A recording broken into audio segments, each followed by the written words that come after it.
Mobile phone দিয়াটো চৰকাৰৰ কাম নেকি? চৰকাৰৰ কামটো হ'ল প্ৰত্যেকগৰাকী মানুহে যাতে মোবাইল ফোন কিনিব পাৰে তাৰ কাৰণে সংস্থাপনৰ ব্যৱস্থা কৰাটো। মহিলাবিলাকক এটা মোবাইল ফোন দিম বুলি কৈ শিশুসকলক লজেন্স দিম বুলি কন্দাটো বন্ধ কৰিবলৈ চেষ্টা কৰাৰ নিচিনা হৈছে। আমি যেনেকে সৰু ল'ৰাবিলাকক কান্দিলে লজেন্স এটা দিওঁ নে নাই, এটা মৰ্টন দিওঁ নে নাই, মৰ্টন এটা দি যেনেকৈ নাকান্দিবা নাকান্দিবা বুলি কওঁ নে নকওঁ, ঠিক তেনেকে এতিয়া বিজেপিয়ে হাৰিম বুলি ভাবি হিমন্ত বিশ্ব শৰ্মাই মহিলাসকলক এটা মোবাইল দিম বুলি তেওঁ ক'বলৈ বাধ্য হৈছে।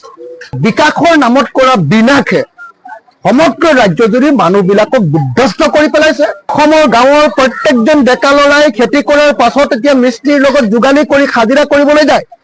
অসমৰ হিমন্ত বিশ্ব শৰ্মাৰ অসমত আজি অসমীয়া ডেকা আৰু গাভৰুৱে নিজৰ ৰাজ্যত নিজৰ ভাত মুঠি খাবলৈ নোৱাৰি এতিয়া হাজিৰা কৰিবৰ কাৰণে বেংগলোৰ চেন্নাইত যাবলগীয়া পৰিস্থিতি হৈছে। হিমন্ত বিশ্ব শৰ্মাৰ লাজ নাই যে তেওঁ ইমান বছৰ 25 বছৰ অসমত ৰাজনীতি কৰাৰ পাছতো ভোটৰ কাৰণে তেওঁ সদায় প্ৰলোভন দিবলগীয়া হয়।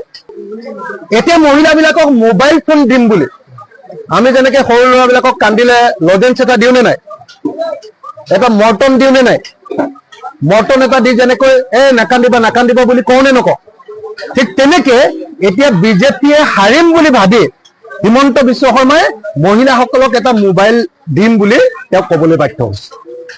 গতিকে এইটোৱে প্ৰমাণ কৰে যে হিমন্ত বিশ্ব শৰ্মাৰ উন্নয়নৰ তথাকথিত যি ৰাজনীতি, সেই ৰাজনীতিত মানুহ কোনো পধ্যে এতিয়া আশ্বস্ত নহয়। তেওঁলোকৰ বিকাশৰ নামত কৰা বিনাশে সমগ্ৰ ৰাজ্যজুৰি মানুহবিলাকক বিধ্বস্ত কৰি পেলাইছে। মানুহ এতিয়া বিজেপিৰ বিৰুদ্ধে অসন্তুষ্ট, মানুহ সাংঘাতিক ৰূপে এতিয়া বিজেপিৰ বিৰুদ্ধে ক্ষোভিত। আৰু সেইকাৰণে হিমন্ত বিশ্ব শৰ্মাই কি কৰিছে যে আমি আমুক ঠাইত 10,000 টকা দিম, অৰুণোদয় আঁচনি দিম, আমি আপোনাৰ কি কয় মোবাইল ফোন এটা দিম। আৰে ভাই, মোবাইল ফোন দিয়াটো চৰকাৰৰ কাম নেকি?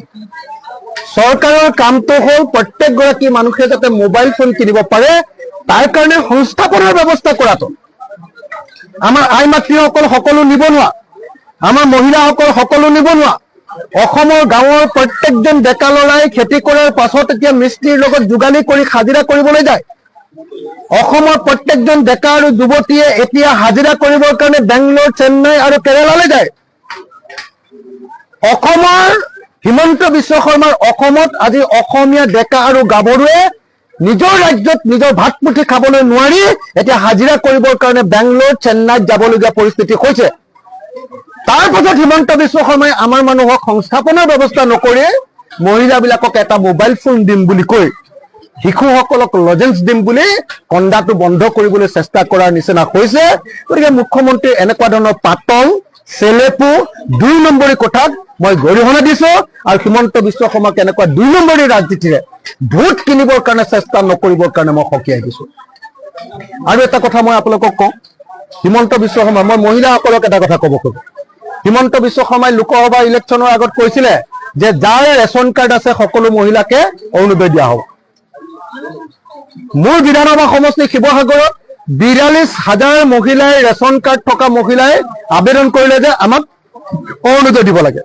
এতিয়া আমাৰ সমষ্টিৰ কাৰণে 28,000হে অৰুণোদয় দিছে। তাৰমানে হিমন্ত বিশ্ব শৰ্মাই ৰেচন কাৰ্ড থকা প্ৰত্যেকগৰাকী মহিলাক অৰুণোদয় দিম বুলি কৈ এতিয়া কেইগৰাকীমান মহিলাক অৰুণোদয় দি বাকীবিলাকক বিজেপিক ভোট দিলেহে অৰুণোদয় দিম বুলি কৈ এতিয়া ব্লেকমেইল কৰি আছে নে নাই?